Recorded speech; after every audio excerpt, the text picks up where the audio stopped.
तो दोस्तों, इंडिया की सबसे अच्छी हॉरर कॉमेडी मूवी स्त्री वन जब आई थी, तब माही रिटायर नहीं हुआ था, जेन जी वर्ड का इजाद नहीं हुआ था और इंडिया गैंग रेप से आज़ाद नहीं हुआ था। वैसे वो तो आज भी नहीं हुआ है। वैसे कितनी आयरॉनिकल बात है कि जो हम मूवी आज रिव्यू करने जा रहे हैं स्त्री टू, उसके टाइटल में स्त्री है, मतलब जो औरतों के बारे में बात कर रही है। मूवी में ऐसा सीन भी है जहाँ पे औरतें पेट्रियार्कल नॉर्म को चैलेंज कर रही हैं। इवन जो हमारा विलन है वो भी पेट्रियार्क है और उसके अगेंस्ट जो स्त्रियां हैं उस जगह की वो लड़ रही हैं। लेकिन the reality of our society is कि आज हम लोग चाह रहे हैं कि हमारी औरतें बाहर ना निकलें और घर में ही रहें, क्योंकि घर में रहेंगी तो सेफ रहेंगी। Isn't that ironic?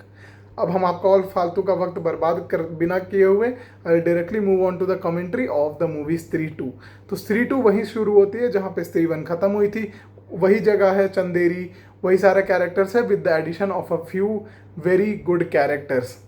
जो फर्स्ट हाफ है that is a comical ride.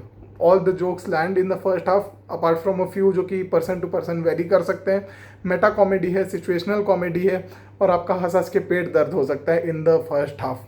धीरे धीरे द बेस्ट पार्ट इज़ कि फनी होने के बावजूद, जोक्स होने के बावजूद स्टोरी धीरे धीरे प्रोग्रेस करते रहती है और सेकंड हाफ जब तक आता है तब तक मूवी एक अच्छा पेस पकड़ चुकी होती है। सेकंड हाफ में हमको कुछ ऐसे सीन लगे जिनको काटा जा सकता था, जिनको थोड़ा छोटा किया जा सकता था, but again that was the choice of the director. मेरे ख्याल से उसको थोड़ा सा छोटा सेकंड हाफ को किया जा सकता था।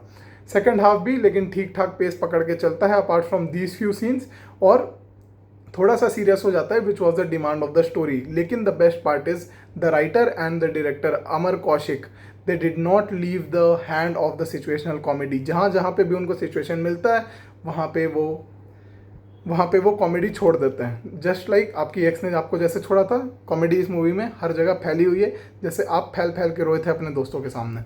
आगे बढ़ते हैं। At the end I would like to say two things about the movie, two things that I like. The first thing is the performances of the movie, be it the main actors, be it the side actors, जिनको लोग बोलते हैं side actors। हालांकि in स्त्री universe they are as important as the main actors and they do as good acting as the main actors। अभिषेक बैनर्जी का जो character है जना, वो थोड़ा लेट से इंट्रोड्यूस होता है, लेकिन जब से वो इंट्रोड्यूस होता है वहाँ से वो ऑलमोस्ट सिंगल हैंडेडली कॉमेडी को कैरी करता है। Rajkumar Rao, for him it feels so good कि उसकी मूवी बॉक्स ऑफिस पे अच्छा परफॉर्म कर रही है। Pankaj Tripathi is great as always. The second best part is Shraddha Kapoor of course for me and for all the boys. लेकिन जो स्क्रिप्ट है, जो राइटिंग है और जो डायरेक्शन है वो इतना टाइट रखा गया है कि मूवी कहीं भी बेफालतू के डायरेक्शन में नहीं भटकती है, और अगर थोड़ी सी भटकती भी है तो जो डायरेक्टर है अमर कौशिक उसको वापस खींच के ले आता है और